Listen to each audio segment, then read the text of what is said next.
Good evening, Mountain House, and welcome to another episode of the Mountain House Matters Facebook.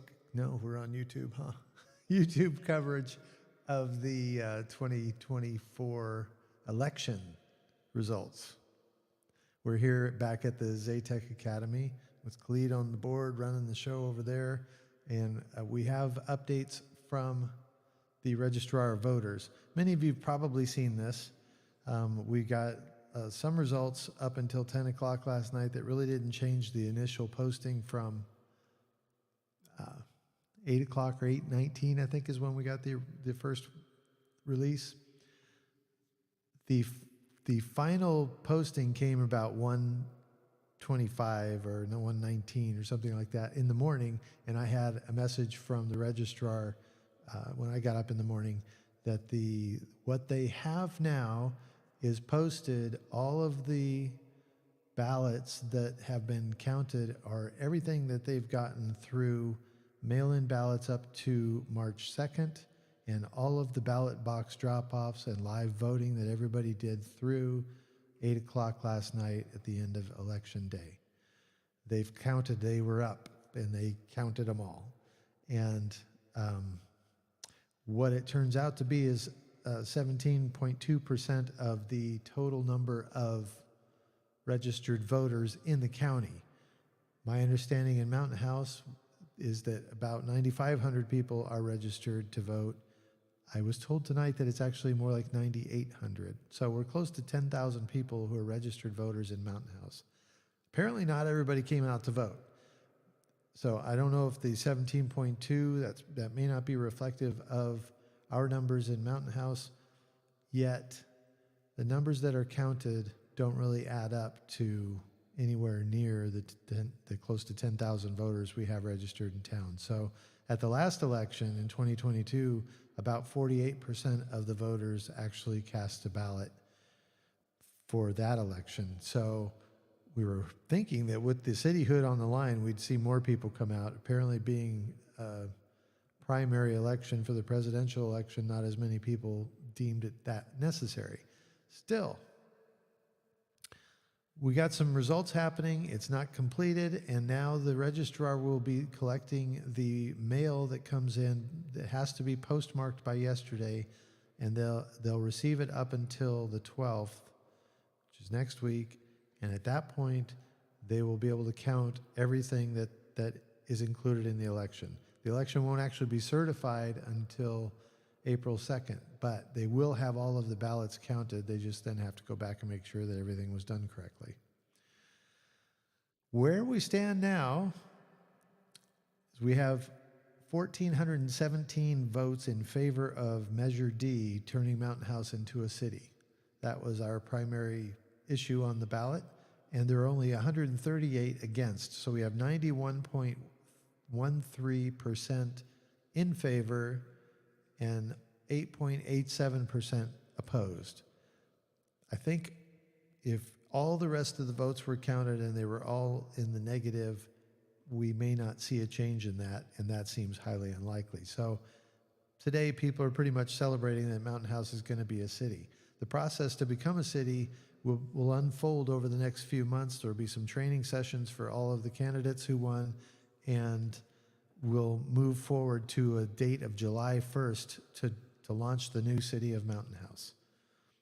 The next question on the ballot was Measure E, and that was a question of how we're going to govern in future elections. It didn't affect this election at all, but for the next election and in future elections, will we continue to vote as we always have as an at-large district where all registered voters vote for all people on the ballot, and all council members then represent all the people in town, everybody. That's leading the pack. There's 691 votes in favor of that, which is almost half. It's 44.78% of the total counted ballots at this point.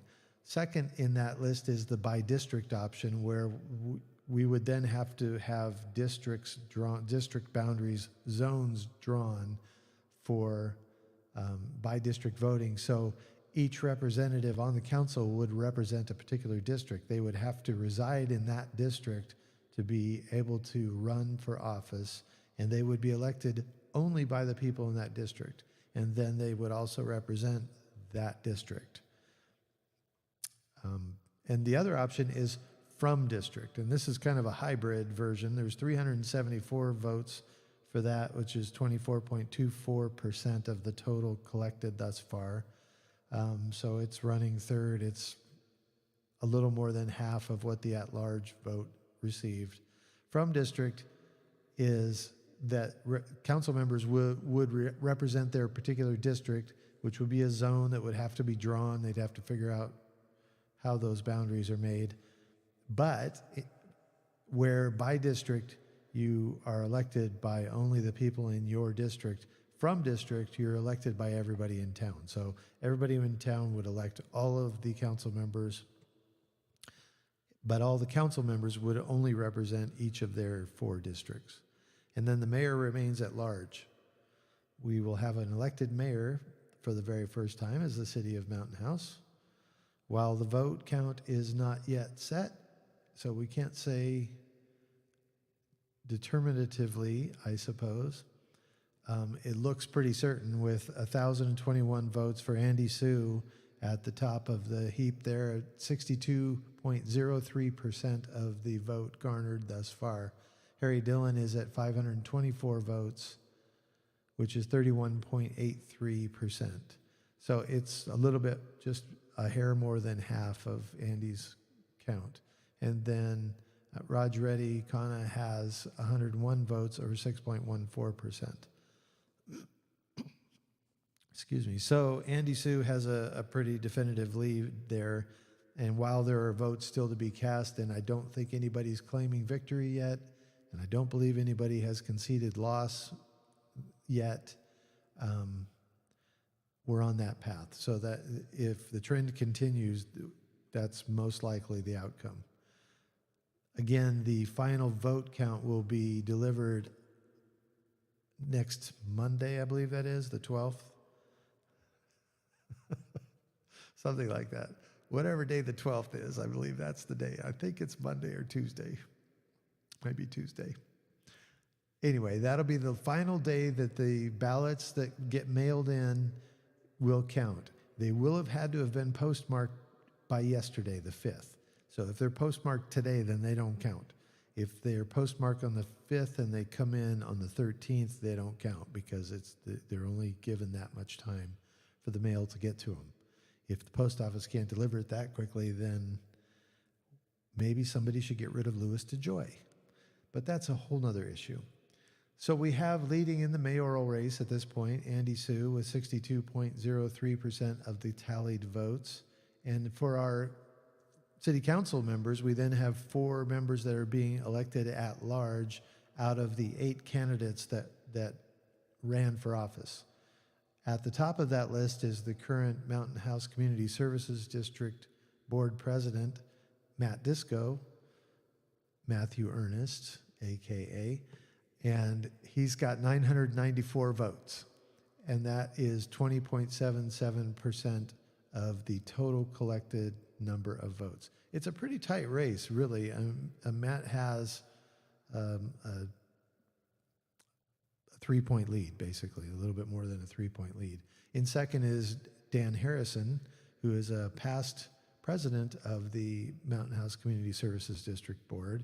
He served from 2016 to 2020, I believe. And Dan got 17.66 to date, the count so far. And then behind him is the other current board member and past president of the board, Bernice King Tingle. She has 717 votes at just about 15%. It's 14.98. So she's less than 3 points behind Dan in that count. And remember, 4 of these people are being elected. So all 3 of them, if this count continues, would be in the city council.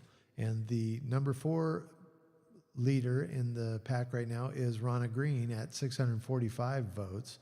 She's got a total of 13.48% of the count thus far.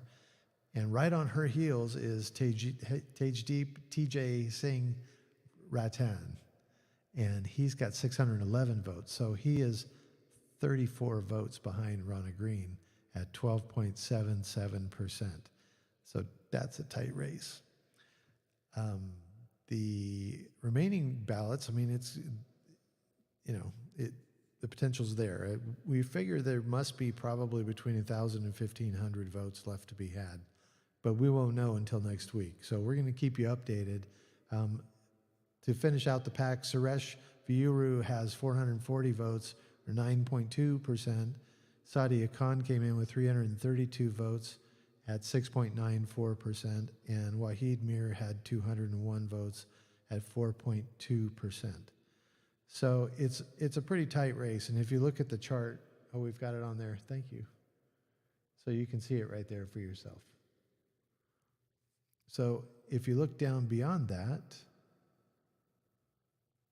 is Measure D and Measure E, and then we look to we decided to give you a little bit of information on our regional and pertinent election races going on. Our current Congressman, Josh Harder, sits at 55.58% of the vote. And if I'm not mistaken, if there are two candidates and neither one of them is over 50% or 51%, then they have to do a runoff in November. I believe the rule is that if one candidate comes in over 50%, then they win. If I'm wrong, somebody please say so in the comments, and we'll make note. And I'll try and verify that with our registrar. I meant to ask her that earlier. Josh Harder is ahead of former Stockton Mayor Kevin Lincoln by a sizable lead. Lincoln has 26.92%, so more than double the count at this point.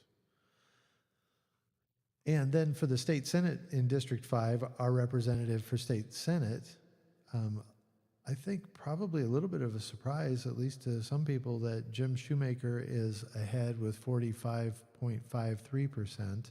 And behind him is former congressman for this district, Jerry McNerney, who's at 31.18%. And then Carlos Villapudua is at 23.29%. And you can postulate, kind of like with the race with Adam Schiff and Katie Porter, that the Democrats kind of split the vote, it looks like to me there. So anyway, because Shoemaker is not above 50, if I'm understanding the way this works properly, then there will be a runoff between Shoemaker and McNerney in the fall. Assembly District 13 was a race between Rhodesia Ransom and Denise Aguilar Mendez and Edith Villapudua, the wife of Carlos Villapudua. Carlos Villapudua is the current Assembly member, and during the course of this campaign, they did a switcheroo thing where he instead decided to run for state senate, and Edith then ran for Assembly, and Rhodesia Ransom then went to Assembly as well. And Rhodesia is currently on the top with 41.64%, followed by Denise Aguilar Mendez at 34.949%, and then Edith Villapudua is 23.87%. So Rhodesia Ransom has the early lead. For those of you who may recall, Rhodesia Ransom was running for county supervisor in the last election and had an early lead, and then that got chipped away by the mail-in ballots, and then Robert Rickman kind of overtook that and became the county supervisor. So you can't just assume this stuff is necessarily what it may look like. And then for the final race that I thought was pertinent just for the Mountain House community in San Joaquin County, a judge for Superior Court, Office Number 3, Peter DeVincenzi, came in with 52.97, defeating Caitlin Casey, who had 47.03%. And again, I believe that means that's definitive. Once all the votes are counted, this is still, I don't know if there's enough to make a difference, because there's more than 2,500, more than 2,400 vote count difference there. So that's kind of where we stand. And while it says it's at 17.2% of the vote, that's 17.2% of the registered voters in the county. So out of 368,210 people, they've counted 63,432 ballots. And even though it's only 17%, there's not going to be another 83% of the ballots. That's because that would be all the registered voters. And if you only have half of them, then you're at what, close to 35% already. So if we get another 1,000 or 1,500 votes in the Mountain House races, you'll probably be somewhat close to where we've been in the past. Anyway, you'll find this chart on the Mountain House Matters Facebook page, and I shared it also on the Mountain House group page. So, and other people have been sharing this too, so you've probably seen a lot of this, but my hope was to be able to put it in some concise place where you have all the information together without having to scroll through all the other races. I don't think we have any clips on that, do we? Yeah, in other news in Mountain House, there is other news, and it's actually sort of parallel news. The Lambersville Unified School District has been working to establish a by-district representation system themselves. They started this process last year, kind of had a misfire, and then they started over in December. And just tonight, about an hour ago, a little more than an hour ago, the board voted to accept they had 7 maps from which to choose, and they accepted the Orange B map, and we have a clip on that. Personally, am in favor of Orange Map B, and my primary reasons are: 1, it preserves the rural community of interest, and I think that's important for that community of interest. It maintains their integrity and ensures that their unique needs and perspectives are represented in the trustee area. And the second reason I am in favor of Orange Map B is that the community input has been largely supportive of that map. And it takes into account, for example, the input we received just tonight, as well as input at a previous meeting where we linked the area of Byron to Cuesta and recognized that geographical connection and that it made sense. And so taking the community's preferences and concerns into account is the primary reason why I support Orange Map B. And I want to thank all of the committee members who gave their input, because I think when I first saw the maps, it was a little overwhelming since we've never done this before. But personally, I think the community input helped a lot. And I do like Orange B map as well. I was going through the districting rules and goals, starting with the federal laws, and in that all of the maps comply with the federal laws. And then going down the second bank of criteria, the California criteria, again, in prioritized order, number 1 is that the areas are geographically contiguous, and all the maps meet that criteria. I think the second bullet, undivided neighborhoods and communities of interest, that is where our maps show the biggest difference. But going through each of the maps with a fine-tooth comb and figuring out how many maps actually break up certain neighborhoods and how many maps keep neighborhoods intact, I think B does the best job, because it does keep 5 of the neighborhoods intact completely, and the rural areas intact completely. So for a total of 6 areas, and there are only 2 villages, Altamont and Bethany, that are broken up. Now, I don't necessarily like that Bethany's broken up into 3 parts, but again, with these maps, we can't pick and choose exactly how we want it, because we have to work with the census and where folks live. So I do think Orange B map meets that criteria the best. And again, in terms of public feedback, I think that we have put into place in this map some of the feedback that we got from the community. And I know that population growth is a consideration, but I feel like it's so far down in the line of the criteria that it's And since we've already grown so much since the 2010 census, that it's not gonna make a huge difference, I think, so that's my rationale for Orange B. Any other comments as well? I too prefer Orange B. I believe it best represents the public input that we had on the maps of linking Cuesta with the area north of Byron Highway, and also keeping the rural community of interest as together as possible. And that's my rationale for preferring Orange B. Any other board members have comments? Among the 7 maps, I do prefer the Orange B. First thing is definitely complies with the law, which is AB 764.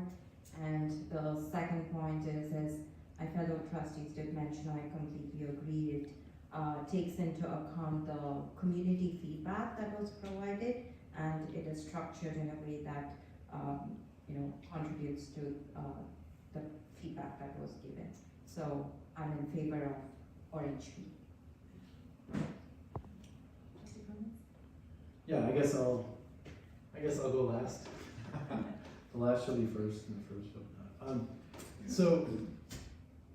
I'm in favor of Orange B as well.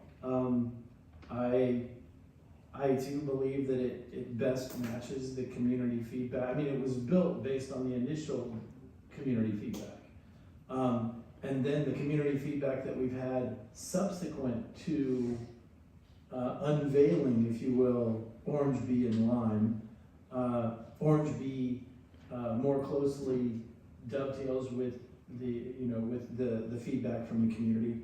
I think that it does, it actually gives a nod towards future growth, not from a numerical standpoint, but from a logistical standpoint, because north of Byron Highway is going to be more closely aligned with the with the interior of Mountain House. And that was one of the more vociferous community feedback that we had, was that the rural area is actually one of the more important communities of interest, and I understand and empathize with that.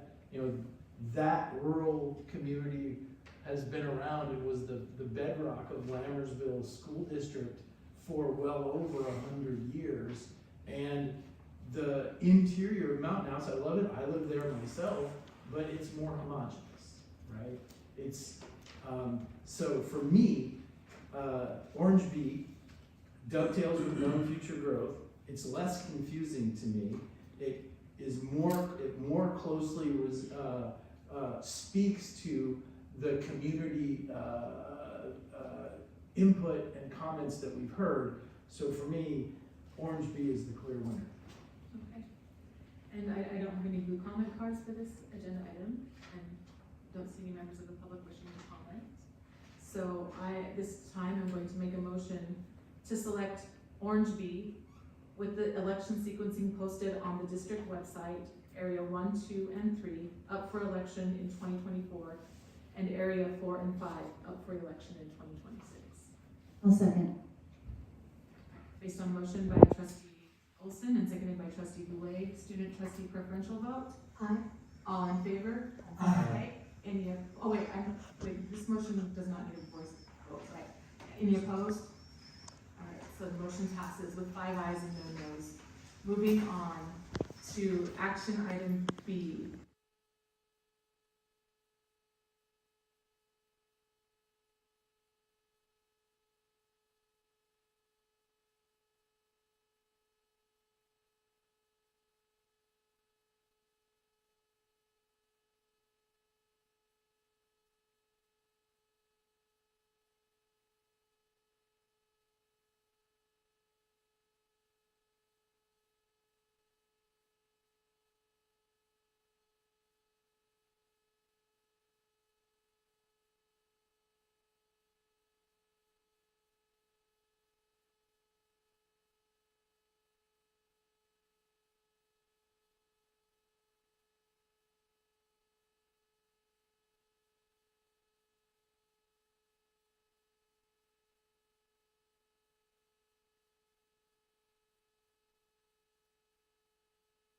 the lawyer that they hired.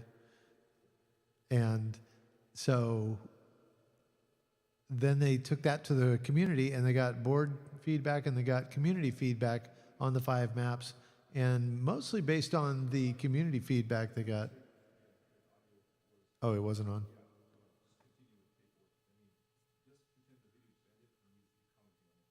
Okay.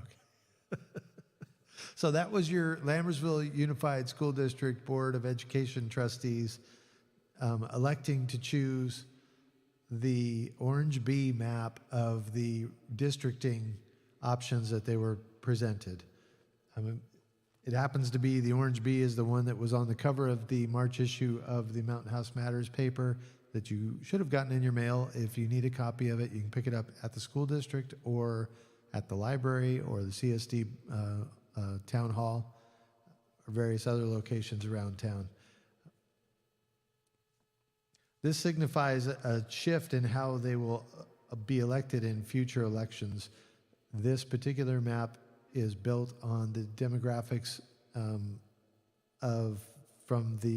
all of the maps were designed from demographics from the 2020 census and then built out into suitable zones. So each zone is considered a district. Each member of the Board of Trustees will be elected by a district where they reside, and they will represent the people of that particular district.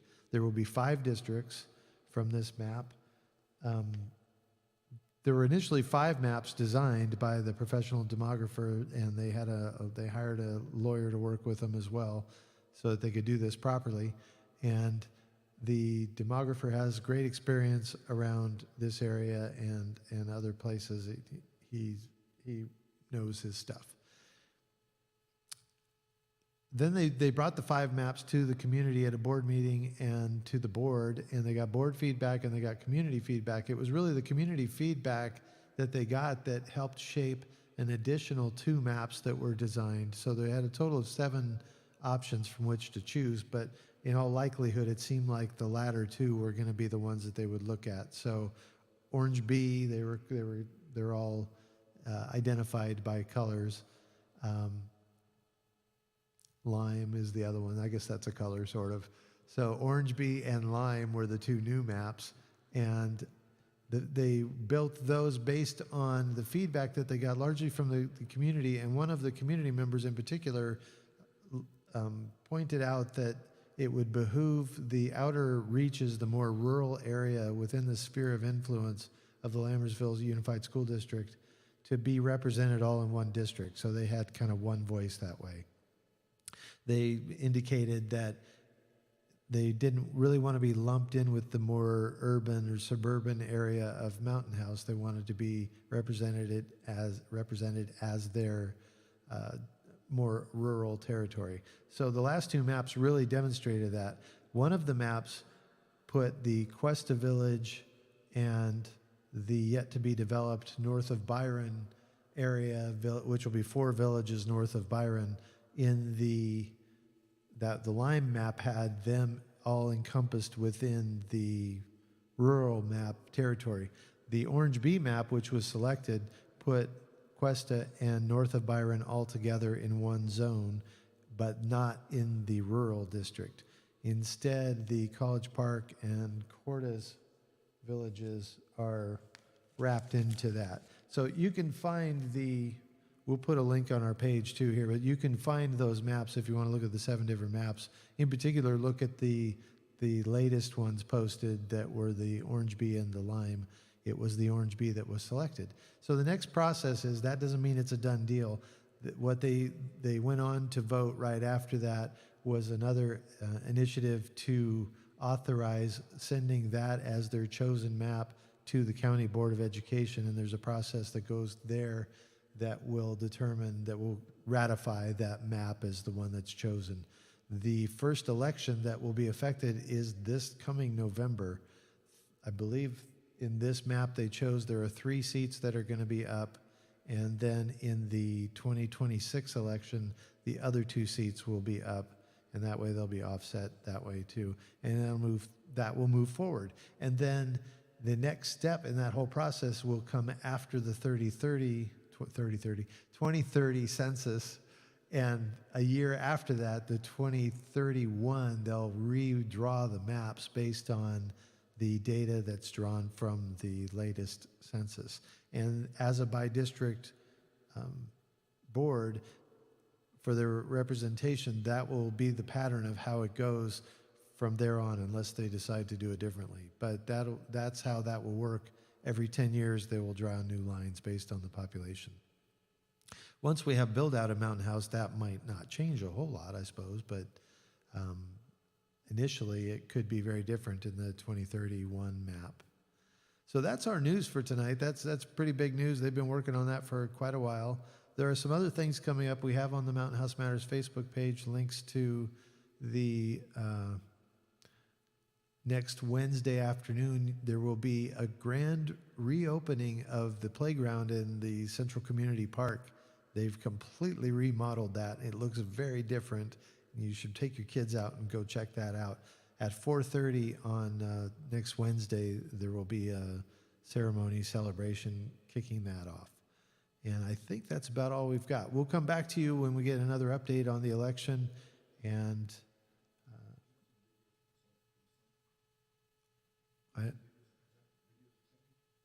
you want to do another video?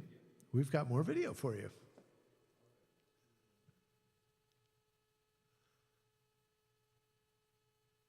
Oh, I've got one that shows the maps. Huh?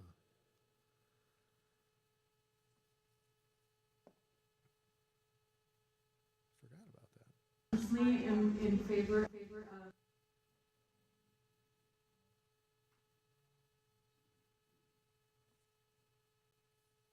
After the public hearing, I'm happy to answer the questions.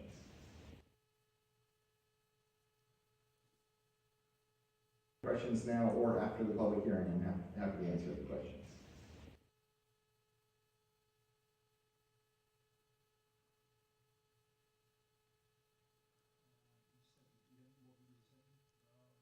No, I think that was it.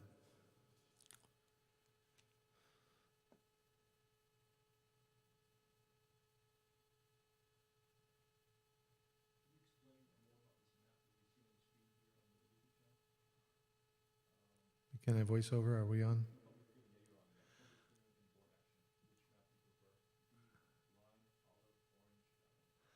So here is the image I was just talking about, the 5 maps. Those are the district maps. It looks funny because the heart of Mountain House, if you look on the orange B one that's in the top row on the left there, a lot of it is yellow, and then there's some dark purple on top of it. And the light purple is outside of the boundary of Mountain House mostly, except in the south you've got the College Park south of Grant Line Village in there and Cordis Village. But that's all otherwise it's the rural map. So that's the one that was chosen. The one next to it, also all of that pink or light purple area is mostly the rural area. But on that lime map, you've got the north of Byron and the Cuesta Village wrapped into that. It was decided that it would be better to have Cuesta as part of the heart of Mountain House, since it's really that way. And as north of Byron develops, which will begin later this year, actually, it'd be better to include all of that in there. I guess time will tell how well that goes. But this shows you that the sphere of influence that the Lambertsville Unified School District has is much broader than what the city of Mountain House is or will be. It encompasses all of Mountain House, but it has a much broader sphere of influence into the Von Sosten area of West Tracy, and over the county line on the left is into Alameda County, where they work with the Little Mountain House School on Mountain House Road. They do some work there with them. It's not part of the district officially, but they work with those people to help make sure that they have what they need. And there are maybe a couple of hundred people in the rural area there. So this shows you the 7 different maps. It's kind of hard to see in great detail, but if you go to the website on the Lambertsville Unified School District website, you can find we'll put a link up because you do have to kind of scroll a little bit and find where you're going to get to them. But it's worth looking at and kind of investigating up close and personal. And again, you can read all about it in the paper. There's an article that talks at length about this whole process and some of the choices on the maps. So that's pretty much what we have with that. Again, this is Mountain House Matters coming to you live streaming in all our glory at the Zaytech Academy, working in collaboration with Khalid over here. The Zaytech Academy is located in the old Mountain House CSD building, and we are in the old boardroom. That's where we're coming to you from. So we hope to keep doing this. We'd love to hear your feedback on the information that you're getting here and the whole process, and we're going to do our best to keep pushing it forward and making it better and better. For now, have a great evening, and we look forward to seeing you around town. Good night.